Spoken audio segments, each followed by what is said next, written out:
أعوذ بالله من الشيطان الرجيم. بسم الله الرحمن الرحيم. السلام عليكم ورحمة الله وبركاته.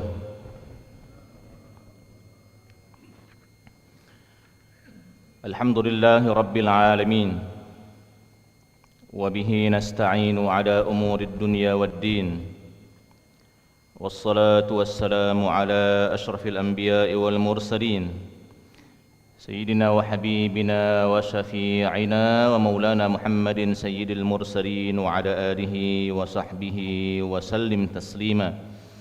اللهم ربنا إنا نسألك علما نافعا ورزقا طيبا وعملا متقبلا برحمتك يا أرحم الراحمين. Ma'asyiral muslimin wal muslimat, hadirin wal hadirat, bapak-bapak dan ibu-ibu jamaah salat subuh di Masjid Baitur Rahman, yang mudah-mudahan semuanya dalam limpahan rahmat dan karunia Allah Subhanahu wa taala. Di pagi kali ini kita melanjutkan kembali pembacaan kitab Misbahuz Zalam sebagai syarah dari kitab Bulughul Maram yang ditulis oleh Kiai Haji Muhammad Muhajirin Amsar rahimahullahu rahmatan wasi'ah. Kita langsung saja masuk ke bab setelahnya. Setelah kita semua membahas tentang sifat salat dan terakhir kita sudah membahas tentang salam, baik salam ke kanan maupun salam ke kiri. Nah, sekarang penulis kitab ini, terutama kitab Bulughul Maram, mensajikan kepada kita semua beberapa hadis Rasulullah SAW terkait dengan zikir-zikir setelah salat yang biasanya dilakukan oleh Rasulullah SAW. Walaupun penyajian di dalam kitab Bulughul Maram ini tidak memuat seluruh hadis seputar zikir setelah sholat. Jadi ini hanya sebatas sampel, ini hanya sebatas contoh beberapa zikir yang pernah dulu dilakukan oleh Rasulullah SAW. Kita baca beberapa hadis pada subuh kali ini. Hadis yang pertama, Bismillahirrahmanirrahim. Wa 'anil Mughirah ibn Syu'bah radhiyallahu anhu أن النبي صلى الله عليه وسلم كان يقول في دبر كل صلاة مكتوبة, bahwa Rasulullah sallallahu alaihi wasallam selalu mengatakan di ujung setiap salat 5 waktu, maksudnya ini setelah selesai dari salat 5 waktu, setelah selesai dari salat wajib, adalah la ilaha illallah wahdahu la syarikalah lahul mulku wa lahul hamdu wa huwa ala kulli syai'in qadir. Allahumma la mani'a lima a'taita wa la mu'tiya lima mana'ta wa la yanfa'u dzal jaddi minkal jaddu. Muttafaqun alaih, hadis riwayat Imam Al-Bukhari dan Muslim. Secara singkat di hadis ini Rasulullah SAW setelah selesai salat wajib, beliau tidak lupa untuk berzikir la ilaha illallah wahdahu la syarikalah lahul mulku wa lahul hamdu wa huwa ala kulli syai'in qadir.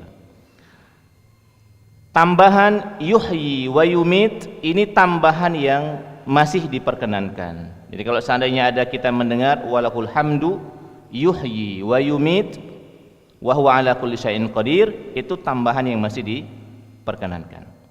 Lalu kemudian Allahumma la mani'a lima a'taita wa la mu'tiya lima mana'ta, tambahan wala radda lima qadaita, ini adalah tambahan dalam riwayat Ma'mar ibn Abdul Malik. Jadi yang biasa kita baca itu ada wala radda lima qadaita. Nah, Bapak semua, berapa kali bacanya tidak ada ketentuan kalau di dalam hadis ini berapa kali membacanya. Tapi kalau kita misalnya memadukannya dengan beberapa hadis yang lain, kita akan menemukan ini terutama kalau dibaca di pagi hari, Rasulullah SAW bahkan memberikan motivasi untuk membacanya sebanyak-banyaknya. Jadi ada motivasi dari Rasulullah SAW untuk membacanya sebanyak-banyaknya. Bahkan Rasulullah SAW menyebutkan misalnya beberapa angka di antara angka yang pernah disebutkan oleh beliau. Kalau setelah subuh dan setelah maghrib misalnya dibaca 10 kali misalnya ya. Maka kalau dibaca 10 kali la ilaha illallah wahdahu la syarikalah 10 kali, maka akan diampuni 10 dosa, akan diangkat 10 derajat, maka dia akan dapat pahala seperti pahala membebaskan budak misalnya ya. Dan tidak ada orang yang lebih afdol dari orang itu kecuali orang yang lebih banyak membacanya. Jadi kalau seandainya memang ada yang mau bacanya 100 setelah subuh dan setelah maghrib, itu boleh-boleh saja. Tentu kalau sudah dibaca 100, ya bacanya lebih utama sendiri-sendiri. Kalau dibaca berjamaah kelamuan ya, kasihan dengan jemaah yang lain. Nah, lalu kemudian Bapak Ibu semua, Allahumma la mani'a lima a'taita. Ini adalah zikir yang sangat kuat sekali ya, secara pemaknaan. Allahumma la mani'a lima a'taita. Ya Allah, tidak ada yang mampu menghalangi apa yang akan Engkau beri. Jadi ini semacam keyakinan, ya Allah, kalau memang rezeki itu punya kami, kalau memang apa yang kami cita-citakan, apa yang kami harapkan itu memang secara qada dan qadarmu adalah diperuntukkan kepada kami, maka kita meyakini bahwa tidak ada orang, tidak ada kekuatan yang bisa menghalangi kecuali akan didapatkan. Jadi ini semacam keyakinan. Wala mu'tiya lima mana'ta. Ya Allah, tidak ada orang yang mampu memberi apa yang Engkau halangi. Maksudnya begini, ya Allah, kalau seandainya apa yang saya harapkan, apa yang saya cita-citakan, apa yang saya doakan ini pada kodok dan kodarmu misalnya adalah sesuatu yang bukan jatah saya, maka sesungguhnya kami berserah diri, tidak akan ada orang yang mampu untuk memberikannya. Ini semacam tawakal yang sangat tinggi ya. Kalau memang rezeki ya Allah, saya yakin nggak mungkin akan tidak didapat. Tapi kalau memang bukan rezeki, ya Allah, kami juga yakin tidak mungkin ada orang yang mampu untuk memberikannya. Nah, wala radda lima qadaita, dan ya Allah, tidak ada yang mampu menolak takdirmu atau qada'mu. Tidak ada yang mampu menolak qada'mu. Wala yanfa'u zal jaddi minkal jaddu, ya Allah, kami tahu bahwa tidak akan bermanfaat segala kekuatan, segala kekayaan, segala kemampuan, tidak akan pernah bermanfaat itu semua kecuali dengan izin Allah Subhanahu wa ta'ala. Allahumma la mani'a lima a'taita wa la mu'tiya lima mana'ta wa la radda lima qadaita wa la yanfa'u zal jaddi minkal jaddu. Jadi Bapak-bapak dan Ibu-ibu, ini juga nasihat untuk saya pribadi. Setelah kita berusaha sekuat tenaga dengan segala sebab-sebab kesuksesan, dengan segala sebab-sebab kebaikan, dengan segala sebab-sebab yang membuat akhirnya kita bahagia, maka ucapkanlah di ujungnya, Allahumma la mani'a lima a'taita wa la mu'tiya lima mana'ta wa la radda lima qadaita wa la yanfa'u zal jaddi minkal jaddu. Insyaallah hati akan lebih tenang, insyaallah ya. Ya, walaupun ini akan berbeda antara satu orang dengan orang yang lain. Baik Bapak semua, secara singkat, jadi Rasulullah SAW tidak pernah lupa berzikir setelah salat wajib, khususnya la ilaha illallah wahdahu la syarika lahul mulku wa lahul hamdu wa huwa ala kulli syai'in qadir. Allahumma la mani'a lima a'taita wa la mu'tiya lima mana'ta wa la radda lima qadaita wa la yanfa'u zal jaddi minkal jaddu. Hadis yang kedua. Bismillahirrahmanirrahim. Wa an Sa'd bin Abi Waqqas radhiyallahu anhu. Dari Sa'ad bin Abi Waqqas radhiyallahu anhu. Bapak-Ibu semua, kalau mendengar nama Sa'ad bin Abi Waqqas, saya selalu teringat dengan cerita beliau menjelang beliau wafat. saat beliau sakit ya. Jadi saat Sa'ad bin Abi Waqqas ini sakit, beliau ini pernah kira-kira curhat dengan Rasulullah sallallahu alaihi wasallam. Kata Sa'ad bin Abi Waqqas, "Ya Rasulullah, wahai Rasulullah, saya ini punya harta yang cukup banyak. Di sisi lain, saya tidak punya anak yang terlalu banyak." Anak beliau ini apa cuma 1 atau 2 gitu ya. Jadi beliau ini termasuk yang anaknya tidak terlalu banyak. Terus kata Sa'ad bin Abi Waqqas, "Boleh tidak ya Rasulullah? Boleh tidak ya Rasulullah? Saya berikan, saya wasiatkan harta saya ini untuk saya nafkahkan semuanya di jalan Allah Subhanahu wa taala." Kata Rasulullah, jangan galau-galonyo. Kalau mau dinafkahkan, kalau mau diinfakkan, kalau mau diwasiatkan, jangan semuanya. Terus kata Sa'ad bin Abi Waqqas, "Gimana kalau seandainya 2/3-nya?" Kata Rasul, "Jangan. Kebanyakan juga 2/3-nya. Bagaimana kalau seandainya setengahnya, separuhnya, fan nisfu?" Kata Rasulullah sallallahu alaihi wasallam, "Jangan juga separuhnya, kebanyakan." Terus kata Sa'ad bin Abi Waqqas, "Bagaimana kalau 1/3-nya?" Nah, akhirnya Rasul menyetujui. Oke, 1/3. Kata Rasulullah sallallahu alaihi wasallam, 1/3 itu saja sudah banyak. Nah, cerita Sa'ad bin Abi Waqqas menjelang beliau meninggal dunia inilah akhirnya dalam bab fikih waris menjadi sandaran mayoritas ulama bahwa wasiat itu tidak boleh lebih dari 1/3 dari harta almarhum. Tidak boleh berwasiat lebih dari 1/3. Kalau ada wasiat lebih dari 1/3, maka itu bisa dibatalkan dalam persidangan ya, dengan bukti-bukti yang konkret nanti. Tapi saya nggak tahu persidangan di pengadilan, kayaknya di pengadilan agama Islam juga sama, menganut faham ini juga. Di kompilasi hukum Islam ada pasal yang berbunyi bahwa wasiat memang tidak boleh lebih dari 1/3. 1/3 itu saja kata Rasulullah SAW, "Watsulusu kasirun." 1/3 itu sudah banyak. Nah, di ujungnya Rasulullah SAW menegaskan, "Anda atau antum wahai Sa'ad bin Abi Waqqas, kalau meninggalkan anak keturunan disertai dengan peninggalan harta warisan, itu jauh lebih baik dari sekedar meninggalkan anak keturunan tapi tidak punya harta waris, sehingga akhirnya anak keturunan menghinakan diri dengan meminta-minta kepada orang lain yang belum tentu anak keturunan itu dikasih oleh orang. Jangan-jangan malah dicemooh gitu kan. Nah, jadi ini yang terlintas di pikiran saya saat ini saat membaca atau saat kita mendengar nama Sa'ad bin Abi Waqqas. Walaupun memang ada tantangannya sendiri saat meninggalkan warisan untuk anak keturunan, ada tantangannya, diantaranya berebut segala macam. Tetapi kalau tidak meninggalkan warisan sama sekali, justru Rasulullah SAW mengatakan itu kurang bagus juga, karena akan menimbulkan kehinaan dari meminta kepada orang lain.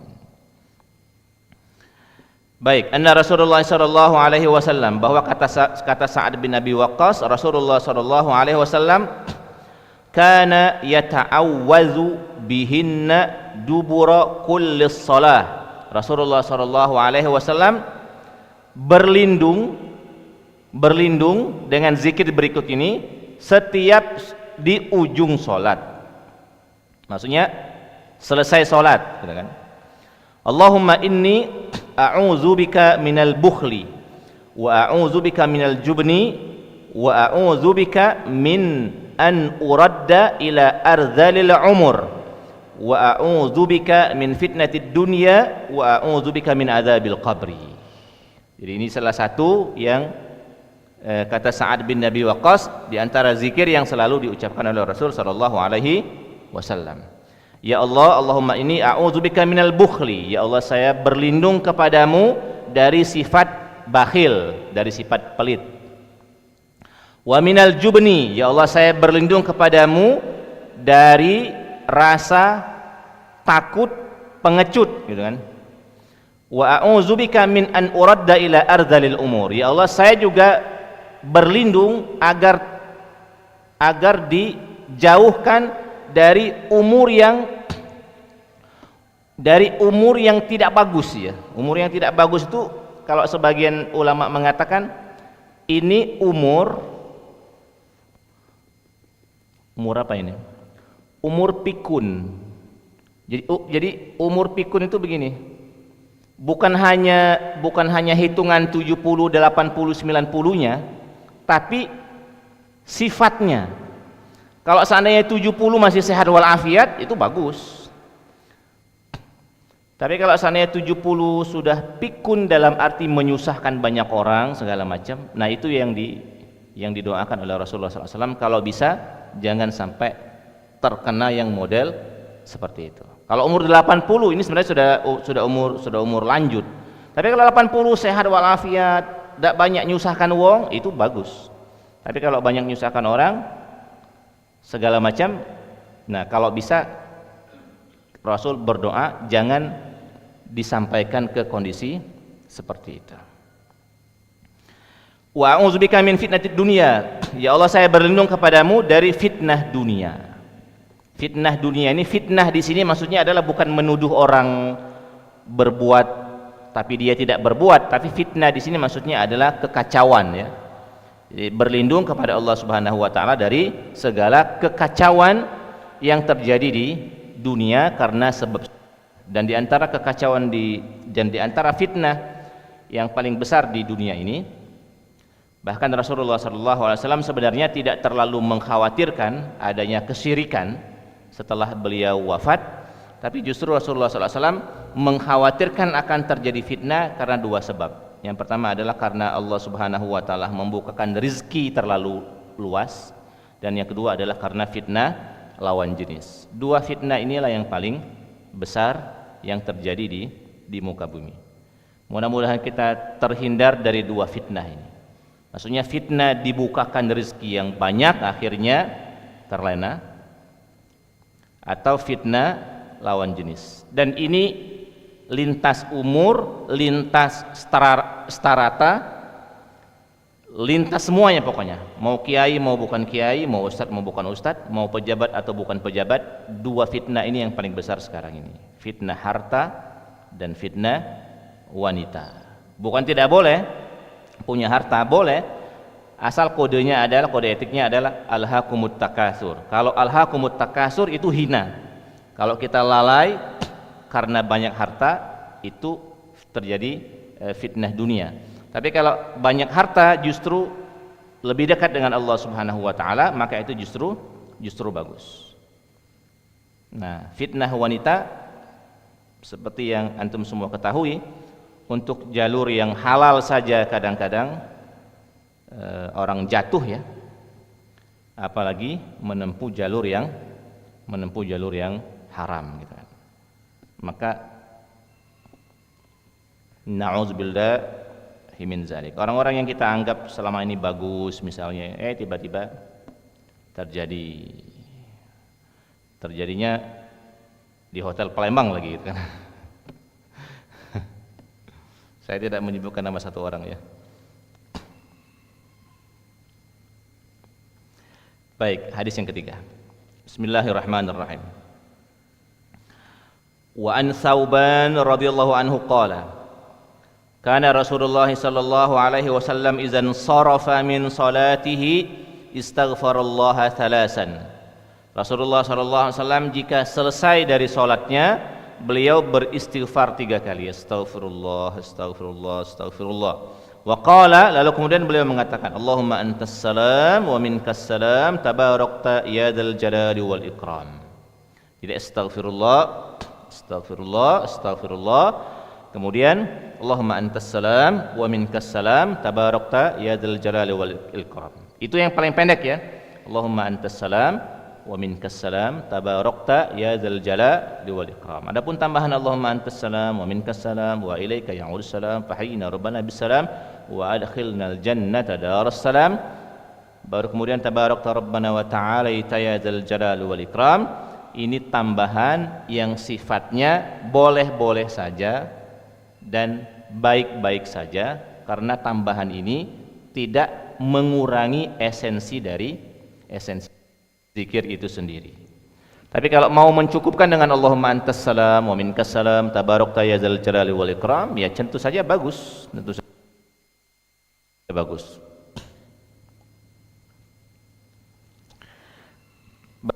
Baik Bapak Ibu semua, kenapa Rasulullah SAW beristighfar setelah salam atau setelah sholat? Jadi setelah makanan Astaghfirullahalazim, atau setelah salam kanan Assalamualaikum warahmatullahi, kemudian salam kiri. Kemudian Rasulullah SAW mengucapkan Astaghfirullah. Kan banyak orang yang kadang-kadang nanya, Ustadz, kita kan baru sudah salam, baru sudah sholat, bukan baru habis maksiat. Karena kita dari awal baca Al-Fatihah segala macam, kenapa ditutup dengan istighfar? Nah, disinilah kata para ulama, istighfar itu fungsinya dua. Yang pertama adalah fungsi untuk menutup atau menghapus dari dosa-dosa. Yang kedua adalah fungsi untuk meningkatkan derajat. Nah, tentu istighfar setelah fungsinya bukan untuk minta ampun dari kesalahan, karena kesalahan yang terjadi di dalam sholat itu bukan kesalahan yang sifatnya dosa, bukan, dan tidak ada dosa memang di dalam sholat. Tapi ini karena li'ila'id darajah. Ini kata Kiai Haji Muhammad Muhajirin Amsar, sholat itu tujuannya adalah li'ila'id darajah, untuk meninggikan derajat. Ini sama seperti Rasulullah SAW saat beliau melakukan haji wada', membawa jamaah lebih dan kurang ya, jamaah haji Rasul itu sekitar 125.000. Saya kadang-kadang iseng menghitung-hitung, kalau dulu Rasulullah SAW membawa jamaah 125.000 orang, kalau kita konversi ke sekarang ini satu bus itu bisa 50 maksimal. Kita konversi, kita bagi 50 bus, berarti dulu jamaah haji 1.500 bus kira-kira ya, ada 2.500 bus. Rombongan haji Nabi itu, Nabi membawa jamaah sekitar 2.500 bus, banyak berarti. Padahal yang hijrah dari Mekah ke Madinah itu sekitar orang 400-an, 300 lebih. Anggota perang Badar yang berjumlah 313, itulah sebenarnya peserta utama hijrah dari Mekah ke Madinah. Nah, 10 tahun yang akan datang, dari orang 300-400 ini itu menjadi 125.000. Jadi bayangkan lompatannya.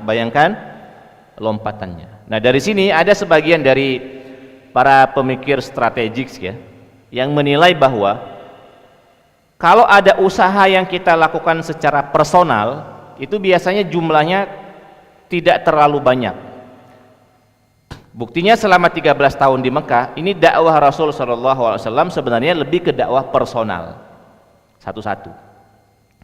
Tapi saat dakwah itu sudah melembaga, menjadi sebuah lembaga pengurus masjid misalnya, lembaga ormas, lembaga apa, maka keberlipatannya akan jauh lebih banyak. Jadi ini kekuatan dari sebuah organisasi.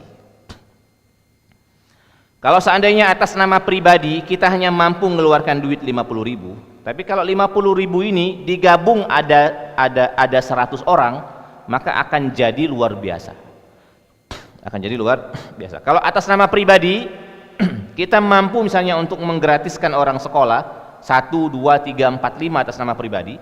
Tapi kalau atas nama organisasi yang saya maksud misalnya atas nama negara, atas nama provinsi misalnya, bisa menggratiskan jutaan orang sekolahnya. Jadi ini namanya kekuatan dari organisasi. Nah, sekarang saat Rasulullah SAW melakukan haji wada yang jumlahnya 2.500 bus tadi, disitulah turun, akhirnya di Mekah itu turun ayat Allah Subhanahu wa taala yang berbunyi iza jaa nasrullahi wal fath.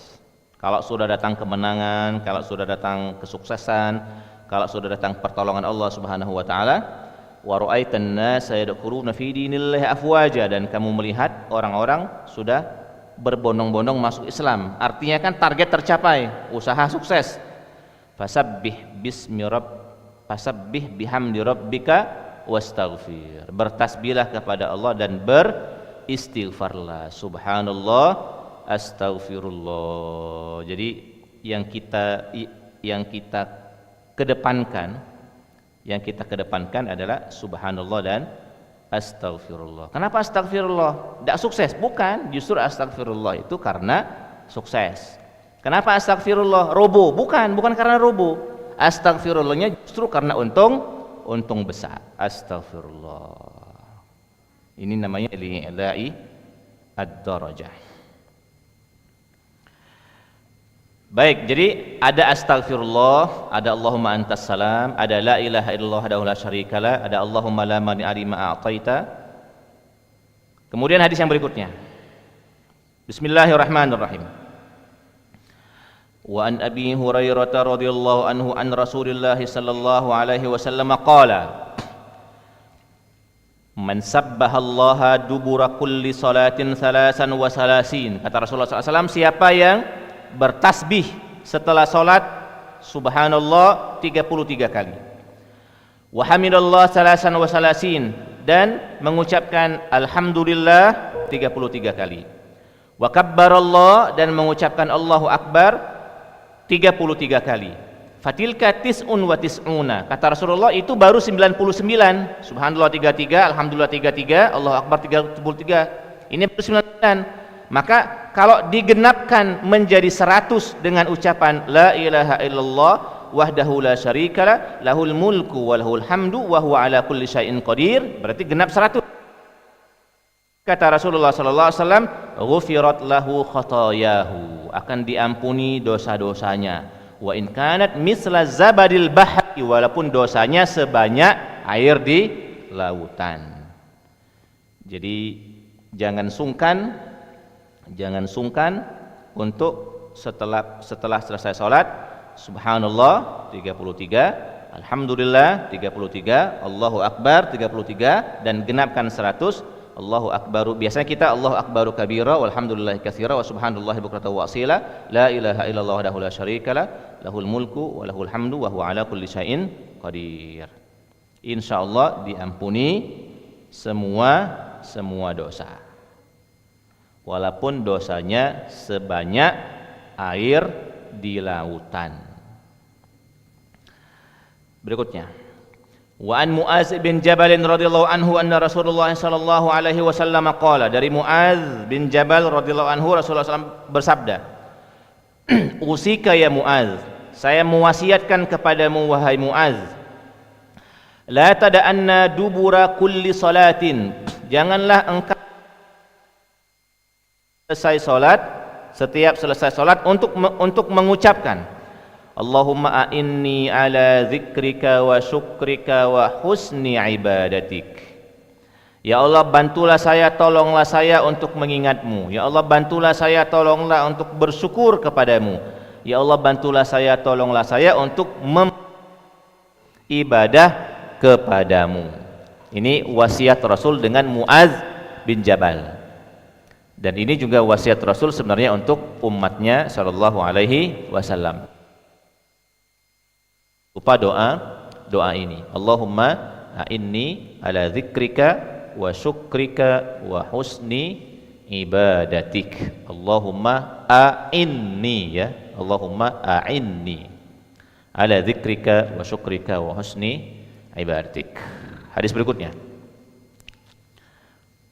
wa an Abi Umamah radhiyallahu anhu qala qala Rasulullah sallallahu alaihi wasallam man qara'a ayatal kursi dubura kulli salatin maktubatin lam yamna'hu min dukhulil jannah illal maut. Kata Rasulullah SAW, siapa yang membaca ayat kursi setiap selesai sholat wajib, maka tidak ada yang menghalanginya, tidak ada yang menghalangi orang itu dengan surga kecuali kematian.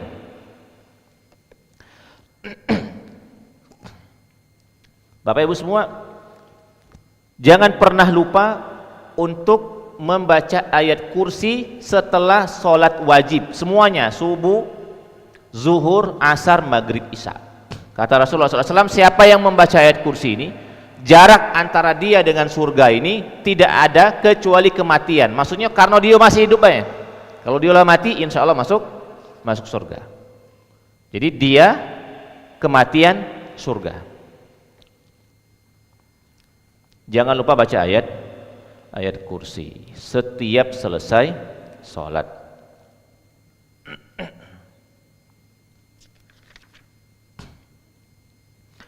Baik, hadis terakhir. Ini hadis terakhir dalam bab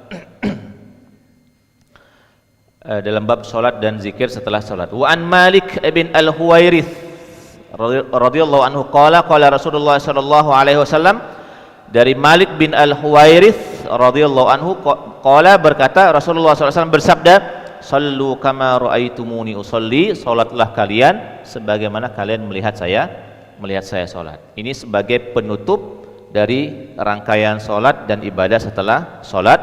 Rasulullah SAW mengatakan, salatlah kalian sebagaimana kalian melihat saya salat. Nah, para sahabat yang melihat Rasulullah SAW sholat 5 waktu dan sholat yang lain inilah akhirnya meriwayatkan kepada kita. Lalu kemudian riwayat-riwayat inilah yang ditelaah oleh para ulama. Lalu kemudian jadilah kategori rumusan-rumusan sifat sholat. Nanti ada rukun sholat, ada sunnah sholat, ada makruh sholat, ada sujud sahwi misalnya ya. Ada begini, ada begini, ada begini. Ini semua sebenarnya adalah landasannya dari sholatnya Rasulullah Shallallahu Alaihi Wasallam. Nah, ini terakhir lagi.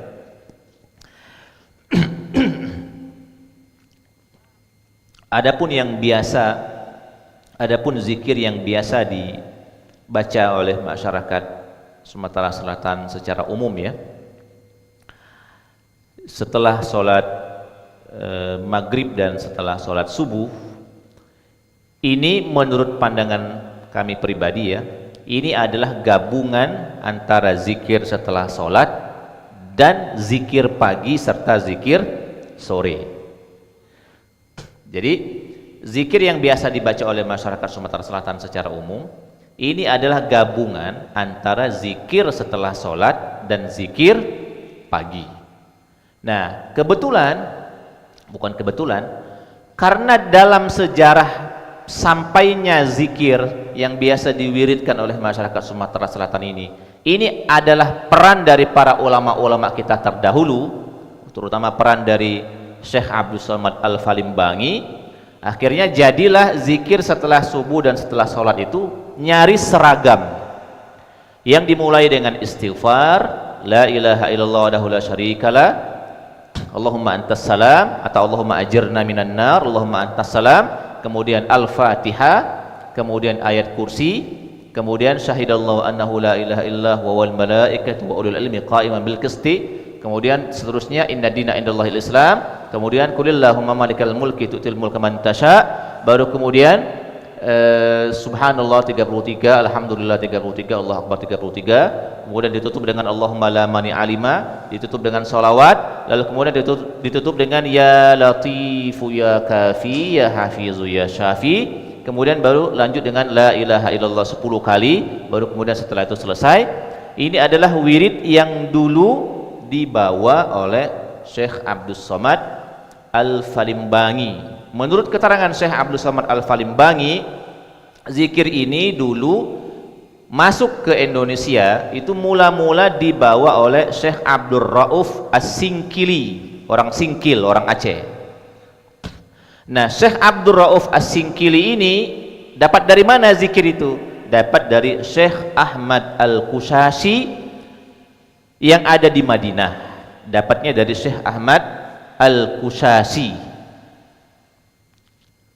sebagai pimpinan tarekat Syattariyah pada waktu itu ya, yang ada di Madinah. Nah, makanya zikir ya Latifu ya Kafi itu nama lainnya adalah Al-Awrad Al-Qushasiyah. Namanya Al-Awrad Al-Qushasiyah. Sekali lagi ya, ini adalah gabungan zikir setelah sholat dan zikir pagi dan petang. Jadi ini jalurnya. Tiga beliau-beliau inilah yang akhirnya sampai zikir itu kepada kita. Dan yang paling punya kemiripan dengan zikir Sumatera Selatan ini diantaranya adalah Kalimantan ya. Kalimantan juga sama punya wirid zikir yang mirip seperti kita ini. Kemudian Banten juga sama punya persis seperti ini. Saya pernah ngimam ada jamaah orang Banten, kemudian dia dekat, Ustaz, kok zikirnya mirip sekali katanya dengan zikir kami di Banten.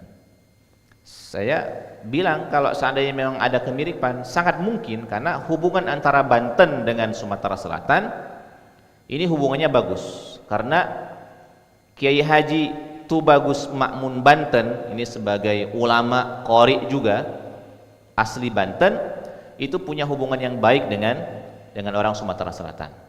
Beberapa ulama Nusantara itu mendapatkan sanad bacaan Al-Qur'an lewat Kiai Haji Tubagus Makmun Banten. Selain itu beberapa praktik lagu-lagu itu juga didapat dari Kiai Haji Makmun Banten. Nah, lebih dan kurang itu ya, supaya maksudnya begini, Ustaz, kenapa zikir setelah subuh dan setelah sholat kita modelnya seperti itu? Mana dalilnya? Dalilnya adalah ini penggabungan antara zikir setelah sholat dan zikir pagi dan petang.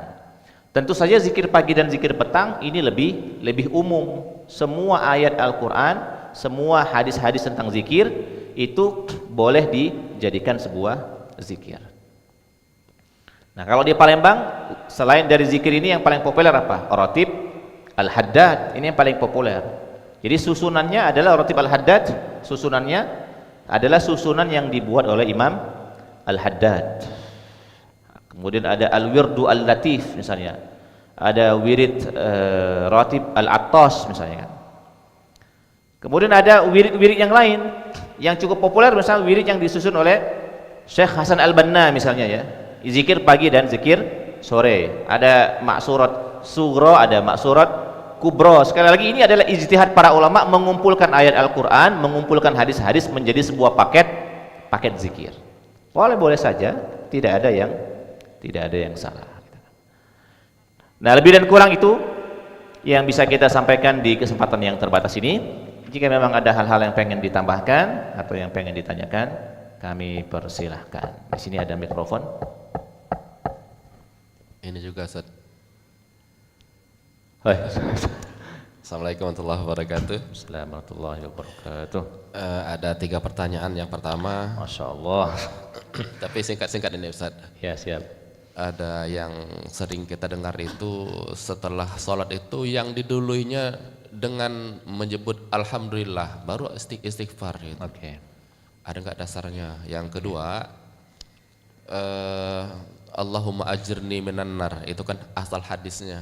Oke. Dijamakkan jadi Allahumma ajirna. Itu dalam fikih sunnah itu disebutkan bahwasanya membaca itu pada waktu ba'da maghrib dengan ba'da subuh. Oke. Nah, tapi diakhiri dengan salimin. Nah, salimin itu ada nggak dasarnya, Ustaz? Oke. Kemudian yang ketiga, Allahumma a'inni ala dzikrika wa syukrika wa husni ibadatik, itu ada yang mengatakan dibaca qabla salam. Oke. Dalam setiap salat. Ada yang mengatakan itu bacaan zikirnya.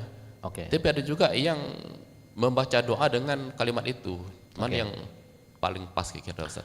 Oke. Demikian, assalamualaikum warahmatullahi wabarakatuh. Assalamualaikum warahmatullahi wabarakatuh. Baik, saya jawab dulu di pertanyaan nomor 3. Jadi begini, kalimat duburi kulli salatin ini memang mengandung 2 penafsiran.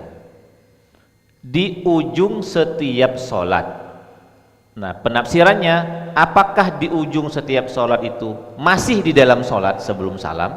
Apakah di ujung setiap solat ini adalah setelah salam? Dua-duanya ini penafsirannya ada. Dua-duanya penafsirannya ada.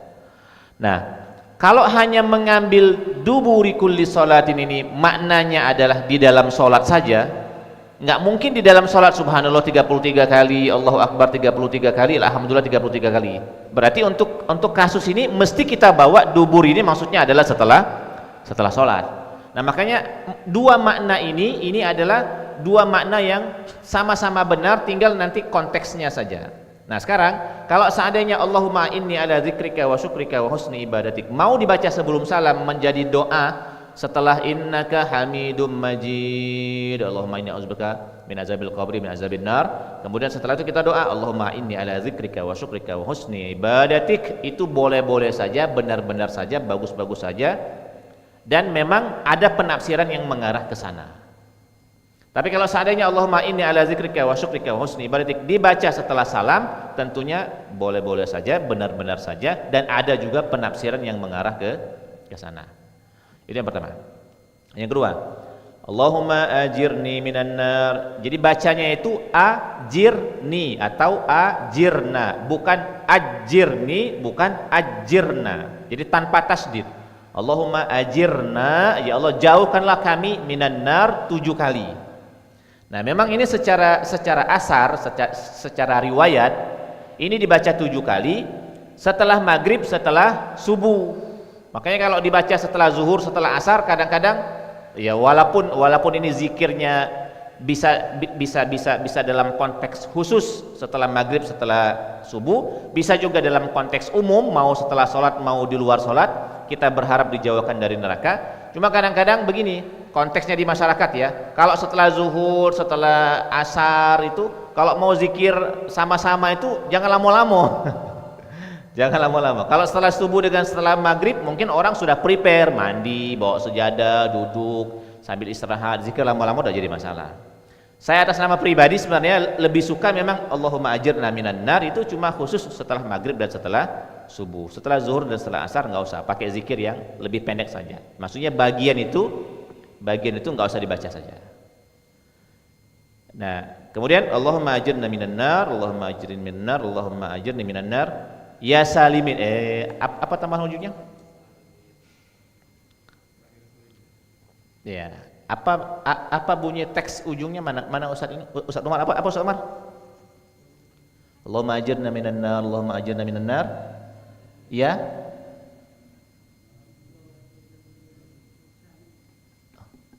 Begini. Allahumma ajirna minan nar as-salimin. Ya. Enggak, itu tambahan, sebenarnya itu tambahan yang tidak merusak arti dari zikir ya. Itu tambahan yang tidak merusak arti dari zikir. Semacam penekanan begini, ya Allah, jauhkanlah kami dari api neraka dan kami selamat. Kira-kira begitu ya. Semacam ada penekanan. Itu tambahan yang boleh saja dilakukan. Nah, tapi ini secara konteks tradisi, kalau kami di Salatiga, kami tidak punya tradisi menambahkan itu. Itu saya dapatnya itu di Palembang lebih banyak. Makanya versi yang sering saya bawa Allahumma ajirna minan nar, Allahumma ajirna minan nar, Allahumma ajirna minan nar. Batas itu baik, karena memang di tradisi Salatiga Indralaya tidak ada tambahan setelah itu. Tapi di Palembang ada tambahan setelah itu, dan itu menurut pandangan saya pribadi itu tidak jadi masalah tambahan seperti itu, karena dia tidak merusak arti dari zikir itu sendiri, dan ini ya semacam penguat lah gitu. Penguat, ya Allah jauhkanlah kami dari api neraka dan kami minta selamat, kira-kira begitu ya. Itu nomor 2. Nomor 3 apa tadi Ustaz? Oh, alhamdulillah. Assalamualaikum warahmatullahi wabarakatuh. Alhamdulillah. Sebenarnya ini lebih dari ekspresi baik sih. Ini lebih dari ekspresi personal bahwa ya Allah alhamdulillah sudah sholat gitu kan. Kira-kira modelnya ekspresi seperti itu. Apakah terlarang? Wallahu taala alam bisawab. Saya pribadi tidak menilai itu sebagai sebuah hal yang terlarang. Ini ekspresi alhamdulillah sudah semayang, kira-kira seperti itu ya. Baru kemudian astagfirullah, astagfirullah, astagfirullah. Sama lah setelah orang tawaf 7 kali alhamdulillah kita kan sudah tawaf 7 kali. Ini hanya ekspresi dari masyarakat untuk memuji Allah Subhanahu wa taala setelah beliau melakukan aktivitas yang baik-baik saja. Kira-kira itu lebih dan kurang, Ustaz. Boleh yang lain kalau masih ada? Ya, boleh. Assalamualaikum warahmatullahi wabarakatuh. Assalamualaikum warahmatullahi wabarakatuh. Ini pertanyaan hampir mirip. Mirip ya. Berhubung beliau lah duluan, Pak nanya yang lain. Setiap kita habis wirid itu kan ada Fatihah ya. Nah, pertama Fatihah itu katanya tak ganti habis sholat subuh. Ada yang ngatakan ada yang ganti. Nah, pertama itu. Yang kedua, waktu habis ayat kursi itu sering saya pakai Al-Baqarah yang terakhir itu Pak. Amanar itu. Apa boleh itu? Itu aja tanyanya. Baik. Apa tadi yang pertama, Pak? Katanya ini ada orang yang mendapat, katanya habis sholat subuh itu nggak ada Fatihah. Oke. Begini. Sebagai zikir khusus membaca Al-Fatihah setelah sholat, memang kita belum menemukan ada riwayat-riwayat yang menjelaskan tentang itu. Semua sholat, subuh, zuhur, asar, maghrib, isya, nggak ada. Tapi apakah membaca Al-Fatihah setelah sholat haram? Kan pertanyaannya di situ kan? Apakah membaca Al-Fatihah setelah sholat haram? Enggak, boleh-boleh saja. Dengan alasan satu, kalau Al-Fatihah setelah subuh dan setelah maghrib, ini biasanya konteksnya adalah seperti yang tadi saya sebutkan. Ini zikirnya masuk dalam kategori zikir pagi dan zikir sore. Semua zikir pagi dan zikir sore yang pernah dibuat oleh para ulama itu memasukkan Al-Fatihah di awal. Hampir semua ya. Ratib Al-Haddad, Ma'surat Hasan Al-Banna segala macam, itu semuanya memasukkan Al-Fatihah di awal. Yang pertama. Yang kedua, ada keutamaan membaca Al-Fatihah sebelum sholat dengan hadis yang sahih, bukan sebelum sholat. Ada keutamaan membaca Al-Fatihah sebelum berdoa. Jadi dalam konteks berdoa, sebelum berdoa kita mengangkat tangan, sebenarnya memang ada anjuran membaca Al-Fatihah. Dalam sebuah hadis yang sahih, Rasulullah SAW disampaikan kepada beliau, dikabarkan kepada beliau, absyir, bergembiralah wahai Nabi Muhammad, karena engkau akan diberikan 2 surat yang tidak diberikan kepada Nabi sebelummu. Itu adalah surat Al-Fatihah dan akhir Al-Baqarah, Amanar Rasul sampai terakhir. Tidaklah engkau membaca 2 surat ini kecuali dengan izin Allah Subhanahu wa taala, lewat lantaran 2 surat ini semua yang engkau pinta akan dikabulkan. Jadi dalam konteks doa, maka membaca Al-Fatihah dan membaca akhir surat Al-Baqarah itu memang ada anjurannya dalam konteks doa. Tapi kalau memang misalnya dalam konteks zikir persis setelah sholat, oke, kita belum menemukan riwayat yang mengarah ke sana.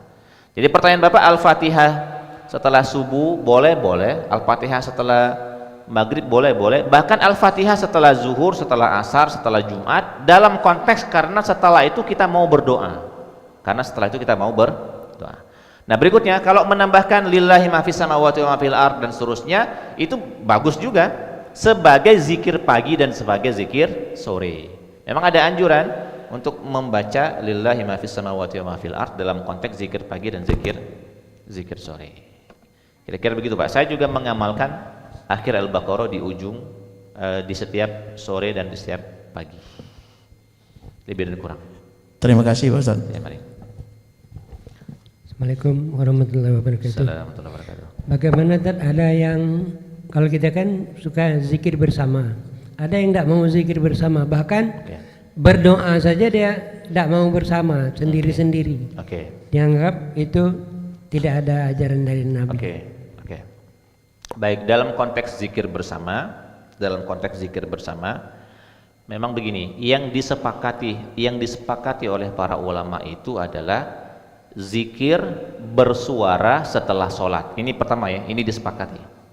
Jadi kata para sahabat, kami itu tahu bahwa Rasul sudah selesai dari sholat itu dari suara zikir yang kedengaran. Jadi disepakati oleh para ulama, zikir setelah sholat itu bersuara, bukan dalam hati. Astaghfirullah, astaghfirullah, astaghfirullah, la ilaha illallah. Ini disepakati oleh para ulama. Nah, yang tidak disepakati oleh para ulama itu adalah zikir dengan satu suara, dengan satu nada secara bersama-sama. Ini yang tidak disepakati oleh para ulama. Jadi memang ada para ulama yang memang tidak sepakat untuk zikir secara kor bersama dari awal sampai habis. Tapi kira-kira kalau seandainya bentuknya adalah kita zikir masing-masing, tapi bersuara loh. Saya bersuara saf nomor 2 bersuara, saf nomor 3 bersuara, saf nomor 4 bersuara, walaupun mereka zikirnya beda-beda, tapi suaranya melambung tinggi, kedengaran. Sekarang kenapa akhirnya muncul tradisi zikir bersama? Iya ya, ini husnuzon saya atas nama pribadi. Ini adalah demi edukasi masyarakat,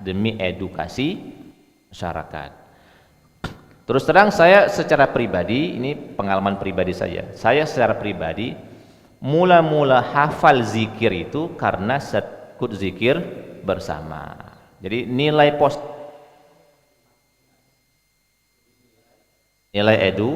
edukasi. Nah, jadi kalau seandainya ada yang tidak mau zikir bersama dan dia mau doa sendiri-sendiri,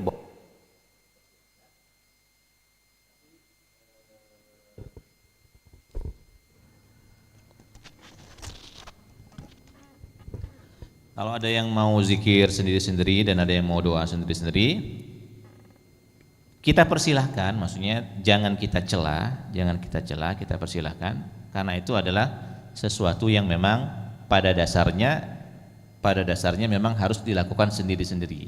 Tapi sebaliknya, jika ada yang melakukan zikir secara berjamaah juga jangan dipermasalahkan, jangan dianggap itu sebagai sebuah hal yang salah.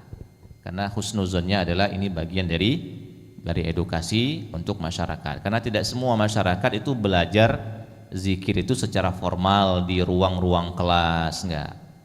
Justru rata-rata masyarakat secara umum belajar bacaan-bacaan itu lewat mendengar dari musola, dari masjid yang kadang-kadang mereka datangi.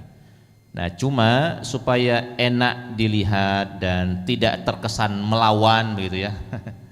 Mungkin yang mau zikir sendiri-sendiri pilih saf agak ujung misalnya ya, supaya dia lebih leluasa. Jangan di belakang imam sini misalnya kan. Kalau di belakang imam sini wong zikir bersama dia dewean. Nah, itu kan cak melawan nian bahasanya itu kan. Kesannya cak terlalu melawan. Jadi pilih saf yang ujung supaya tidak terkesan tadi ya, tidak terkesan seakan-akan melawan melawan tradisi gitu kan. Samalah juga bagi bapak-bapak dan ibu-ibu yang tidak sefaham dengan doa kunut misalnya, boleh, tidak jadi masalah. Cuma lebih baik pilih saf yang agak ujung baik, supaya saat orang mengangkat tangan, bapak dan ibu tidak mau mengangkat tangan kan posisinya di ujung. Jadi tidak terlalu, pemandangannya itu masih bagus. Tapi kalau di belakang imam nian, imam angkat tangan kita tidak angkat tangan kan, nah itu kesannya agak kurang lemak baik gitu kan. Agak kurang lemak baik. Nah, kira-kira demikian ya. Jika memang ada tambahan lainnya nanti kita ngobrol di belakang insyaallah. Subhanakallahumma rabbana wa bihamdika asyhadu an la ilaha illa anta wa astaghfiruka wa atubu ilaik. Wassalamualaikum warahmatullahi wabarakatuh.